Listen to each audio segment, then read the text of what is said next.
Congress party అంటే బడుగు బలహీనుల party. అసలు ఇందిరమ్మ రాజ్యంలోనే అట్టడుగు వర్గాలకు న్యాయం జరిగిందని అందరూ అంటుంటారు. అలాంటి హస్తం పార్టీలు ఇప్పుడు పీఠ వివాదం దుమారం రేపుతోంది.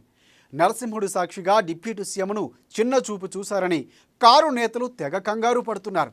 కూర్చున్న ఆయన బాగున్నారు, పక్కన ఉన్నవారు సంతోషంగానే ఉన్నారు. వారికి లేని బాధ గులాబీ టీంకి పట్టుకుంది. అసలు ఇందులో ఉన్న నిజాన్ని వారు గ్రహించలేకపోయారా? అందరితో సమానంగానే చూశారని ఒకవైపు నుంచి చూస్తే తెలుస్తోంది. అనవసర ఆరోపణలు చేస్తూ బీఆర్ఎస్ లీడర్లు ఇప్పుడు ఇరుకున పడ్డారు.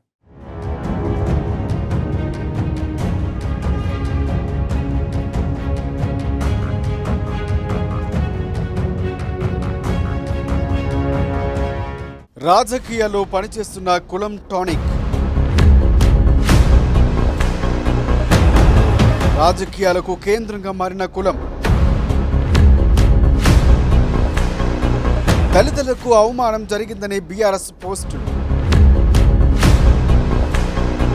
బీఆర్ఎస్ వాదనకు అర్థం లేదనే కాంగ్రెస్ ఆరోపణలు. చిన్న పీటలపై కూర్చున్న భట్టి, కొండా సురేఖ. అందరూ సమానంగానే కూర్చున్నారని కాంగ్రెస్ పార్టీ వెల్లడి. కాంగ్రెస్ అంటేనే ఆకాశమంతా సమానత్వం అంటూ ట్వీట్. రాహుల్ జోడో యాత్రలో కింద కూర్చున్న కోమటిరెడ్డి.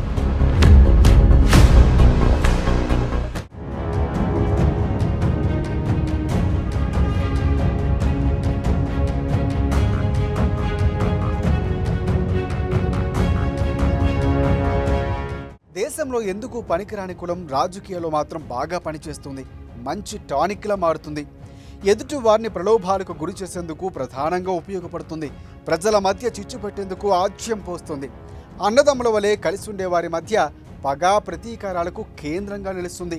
క్యాస్ట్కు పడిన వారు రాజకీయాల్లో ఉండరని చెబుతూ ఉంటారు. అలాంటి కులం ప్రస్తుతం రాజకీయాల్లో సంచలనాలకు కేంద్రంగా నిలుస్తుంది. నవ్విపోదురుగాక నాకేటి సిగ్గి అన్నట్లుగా కులం బలం కోసం పోరాడుతుండడం విశేషం.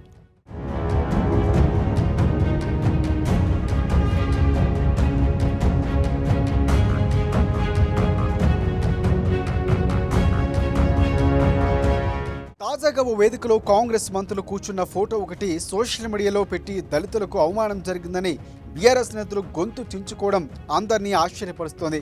అసలు ఎక్కడ మోసం జరిగింది, ఎలా జరిగింది అనే విషయాలు పక్కన పెడితే వారి వాదనకు అర్థమేమిటో తెలియటం లేదు. ఒక కార్యక్రమంలో ఒకే వరుసలో సీఎం రేవంత్ రెడ్డి, మంత్రులు ఉత్తమ్ కుమార్ రెడ్డి, కోమటిరెడ్డి వెంకటరెడ్డి తదితరులు కూర్చున్నారు. వారి పక్కనే మరో మంత్రి విక్రమార్క కూర్చున్నారు. దీంతో మీడియాలో ఒకటే రచ్చ జరిగింది.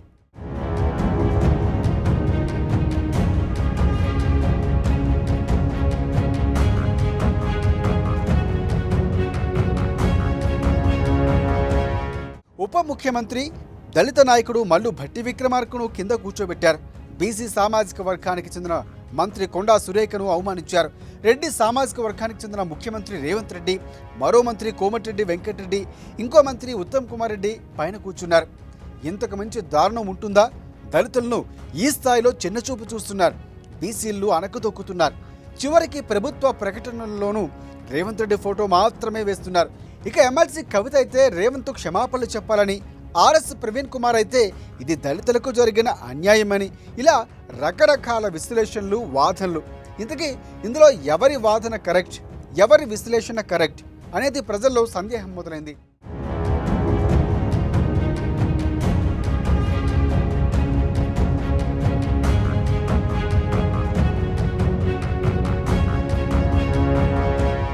వాస్తవానికి ఇప్పుడున్న పరిస్థితుల్లో సోషల్ మీడియాకు విపరీతమైన వేగంగా ఉంది. చిన్న సంఘటన జరిగినా, చీమ చిటుక్కుమన్నా వెంటనే అది వ్యాప్తిస్తుంది. అది నిజమో అబద్ధమో అవసరం ఎంతవరకు సర్క్యులేట్ అయిందనేది ముఖ్యం కాదు.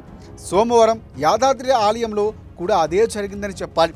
యాదగిరిగుట్టలో పూజల కోసం సోమవారం ముఖ్యమంత్రి రేవంత్ రెడ్డి, ఆయన సతీమణి గీత, ఉప ముఖ్యమంత్రి భట్టి విక్రమార్క, మంత్రులు సురేఖ, కోమటిరెడ్డి వెంకటరెడ్డి, ఉత్తమ్ కుమార్ రెడ్డి వెళ్లారు. అక్కడ పూజల్లో పాల్గొన్నారు. ఇంతవరకు ఉంటే బాగానే ఉంది. కానీ అక్కడ జరిగిన పూజల్లో ముఖ్యమంత్రి, ఆయన సతీమణి, మరో ఇద్దరు రెడ్డి మంత్రులు పక్క పక్కనే కూర్చున్నారు. కుర్చీల్లో కూర్చున్నారు, అది సమానంగా కూర్చున్నారు. ఇటు సురేఖ అటు విక్రమార్క కింద కూర్చున్నారు. ఇలా ఎందుకు కూర్చున్నారనే దానికి కాంగ్రెస్ పార్టీ సమాధానం చెప్పాలని కవిత నుంచి ప్రవీణ్ కుమార్ దాకా డిమాండ్ చేస్తున్నారు.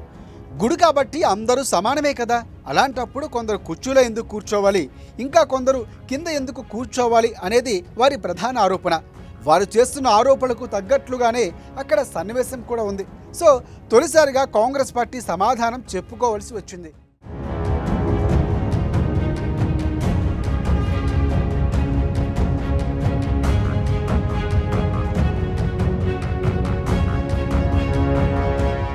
వాస్తవానికి ఏదైనా గుడికి ప్రభుత్వ ప్రముఖులు అలాగే వెళ్ళినప్పుడు అక్కడ ఆలయం మర్యాదలతో దర్శనం కల్పిస్తూ ఉంటారు. ఇది ఎప్పటి నుంచో కొనసాగుతున్న ఆనవాయితీ. అక్కడ దాకా ఎందుకు? అప్పట్లో భద్రాచలం రాముల వారి కళ్యాణం సమయంలో ముఖ్యమంత్రి మనవడు తన చేతులతో తలంబ్రాలు సమర్పించాడు. దాన్ని కూడా ప్రతిపక్షాలు ఆక్షేపించినప్పటికీ అప్పటి అధికార ప్రభుత్వం లెక్క పెట్టలేదు. అయితే సోమవారం యాదగిరిగుట్టలో జరిగిన ఘటనలో ఎవరిది తప్పు ఎవరిది ఒప్పు అనేది పక్కన పెడితే కాంగ్రెస్ పార్టీ ఇరుకున పడింది. కుర్చీలో కూర్చోవడం ద్వారా రెడ్డి అనే పదాన్ని సోషల్ మీడియా వేదికగా గులాబీ పార్టీ శ్రేణులు సర్క్యులేట్ చేస్తున్నారు.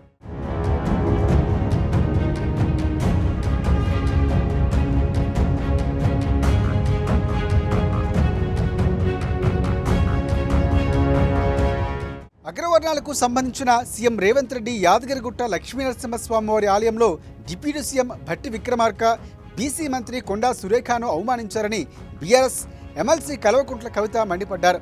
ఇది చాలా దౌర్భాగ్యమని, సీఎం వెంటనే క్షమాపణలు చెప్పాలని ఆమె డిమాండ్ చేశారు. అసెంబ్లీలో పూలే విగ్రహం పెట్టాలని స్పీకర్కు వినతిపత్రం ఇస్తే ఆనాడు కూడా దళితుడికి వినతిపత్రం ఇచ్చారని రేవంత్ రెడ్డి అవమానించారని గుర్తు చేశారు. యాదగిరిగుట్టలో జరిగినటువంటి సంఘటన సోషల్ మీడియాలో చూసి చాలా బాధ అనిపించింది. అగ్రవర్ణాలకు సంబంధించినటువంటి ముఖ్యమంత్రి గారు, మంత్రులు అందరూ పెద్ద పీటలు వేసుకొని పైన కూర్చొని మరి భట్టి విక్రమార్క గారిని అదేవిధంగా కొండా సురేఖమ్మ గారిని కింద స్థానాల్లో కూర్చోబెట్టడం అన్నది చూడడానికి కూడా చాలా ఎబ్బెట్టుగా ఉంది. ఇది డెఫినెట్ గా తెలంగాణ సంస్కృతి అయితే కాదు. నిజంగా ఒకవేళ అక్కడ అట్లాంటి అవకాశం లేకుండా ఉంటే ముఖ్యమంత్రి గారే నిలబడి ప్రసాదం తీసుకున్నా బానే ఉంటుండే, లేదంటే అందరూ నిలబడి తీసుకున్నా బాగుండేది. కానీ ఇది మాత్రం చూడడానికి చాలా బాధాకరంగా, హృదయ విదారకంగా ఉంది. కాబట్టి ముఖ్యమంత్రి గారు బాధ్యత తీసుకొని క్షమాపణ చెప్పవలసిందిగా మేము డిమాండ్ చేస్తా ఉన్నాం. ఒకటెనుకొకటి మీ లోపల ఉన్నటువంటి సామాజిక కోణం ఏందన్నది అర్థమైతా ఉన్నది. మేము అసెంబ్లీలో పూలే విగ్రహం పెట్టాలని ప్రసాద్ గారికి, స్పీకర్ గారికి వినతి పత్రం ఇవ్వడానికి వెళ్తే ఒక దళితుడికి వినతి పత్రం ఇవ్వడానికి వెళ్ళినామని అవహేళన చేసినటువంటి ఆనాడే మాట్లాడదామని మేము అనుకున్నాం. కానీ స్పీకర్ గారిని కులంతో సంబోధించడం ఎందుకు అని వదిలేసినాం. అది మీ విఘ్నత, మీ యొక్క ప్రవర్తన అని వదిలేసినాం. కానీ అది రోజు రోజుకు అన్ని రంగాల్లో బయటపడతా ఉంది. ఇది తెలంగాణ సమాజానికి పెద్దన్న హోదాలో ఉన్నటువంటి మీరు ఇచ్చేటటువంటి మెసేజ్ బాలేదు.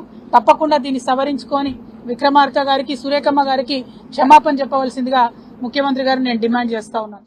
అయితే బీఆర్ఎస్ మాటలకు కాంగ్రెస్ పార్టీ కూడా గట్టిగానే సోషల్ మీడియా వేదికగా కౌంటర్లు ఇస్తుంది. మరోవైపు కింద కూర్చోవడం వారికి ఇష్టమైనప్పుడు మధ్యలో మీ నస ఏంటని గులాబీ శ్రేణులకు కొంతమంది నెటిజన్లు కౌంటర్ ఇస్తున్నారు. అంతకుముందు భారత్ జోడో యాత్రలో రాహుల్ గాంధీ పక్కన భట్టి విక్రమార్క కూర్చున్నారు. ఆ సమయంలో కింద కోమటిరెడ్డి వెంకటరెడ్డి కూర్చున్నారు. మరి అప్పుడు రెడ్డి సామాజిక వర్గం మీకు గుర్తుకు రాలేదా అని కూడా కొంతమంది కాంగ్రెస్ నాయకులు కౌంటర్ ఇస్తున్నారు.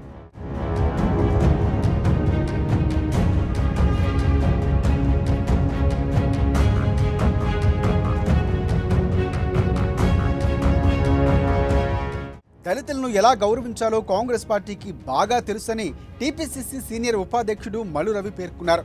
యాదగిరిగుట్టలో డిప్యూటీ సీఎం భట్టి విక్రమార్కకు అవమానం జరిగిందని బీఆర్ఎస్ నాయకులు మొసలి కన్నీరు కారుస్తున్నారని దుయ్యబట్టారు. కాంగ్రెస్ పార్టీ దళితులకు ముఖ్యమంత్రి, ఉప ముఖ్యమంత్రి పదవులు ఇచ్చిన విషయం అందరికీ తెలుసని పేర్కొన్నారు. ఇక కాంగ్రెస్ పార్టీ దళితులను, దళిత నాయకులు ఎలా అవమానించిందో అందరికీ తెలుసని అన్నారు మిగతా కాంగ్రెస్ నేతలు. యాదగిరిగుట్టలో జరిగినటువంటి కార్యక్రమంలో భట్టి విక్రమార్క గారికి ప్రోటోకాల్ గా అవమానం జరిగిందని బీఎస్పీ, బీఆర్ఎస్ పార్టీలు ముసలి కన్నీరు గారుస్తున్నారు తప్ప వారు నిజమైన ప్రేమతో మాట్లాడటం లేదు అనేది ప్రజలందరికీ అర్థమవుతుంది. భట్టి విక్రమార్క గారు సిఎల్పి నాయకుడిగా కాకుండా ప్రతిపక్ష నాయకుడిగా ఉన్నప్పుడు ఆ హోదా లేకుండా చేసింది బీఆర్ఎస్ పార్టీ, కేసీఆర్ గారే. దళితుడిని ముఖ్యమంత్రి చేస్తారని మోసం చేసినటువంటి పార్టీ బీఆర్ఎస్ పార్టీ. వారు రేపు వచ్చేటటువంటి ఎన్నికల్లో రాజకీయ లబ్ధి పొందాలనే విషయంలో అనవసరంగా బట్టి విక్రమార్క గారిని బజార్కి ఈడుస్తున్నారు తప్ప వారికి బట్టి విక్రమార్క గారి మీద ఏ రకమైన ప్రేమ లేదు. నల్గొండ జిల్లాలో అక్కడున్న నాయకులకు అవకాశం కల్పించి బట్టి విక్రమార్క గారు పక్కన కూర్చున్నారు. అదే రకంగా ఖమ్మంలో బట్టి విక్రమార్క గారికి అవకాశం కల్పించి ఇతర నాయకులు పక్కన కూర్చున్నారు. అది కాంగ్రెస్ పార్టీ అంతర్గత వ్యవహారం. దాన్ని రాజకీయం చేస్తూ అన్యాయం అన్యాయం అని అరవటం అంటే దొంగతనం చేసిన వాడే దొంగ దొంగ నడిచినట్టుగా ఉంది. ఎవరు ఎక్కడ కూర్చున్నారు, ఏం చేస్తున్నారని కాకుండా ప్రజల కోసం ఏం పనులు చేపడుతున్నారు, పనుల్లో ఎలాంటి విధానాలను పాటిస్తున్నారని బీఆర్ఎస్ నేతలు మాట్లాడితే బాగుంటుందని రాజకీయ పండితులు చెబుతున్నారు. కానీ ఇలా దిగజారిపోయే మాటలు మాట్లాడి వారి గాంభీర్యానికి చెక్ పెట్టుకోవడం వారికే మంచిది కాదు. ఎప్పటికైనా బీఆర్ఎస్ నేతల చేతకాని మాటలు మాని ప్రజాహితం కోసం శ్రమించాల్సిన అవసరం ఎంతైనా ఉందని గుర్తు చేసుకోవడం మంచిదని భావిస్తున్నారు.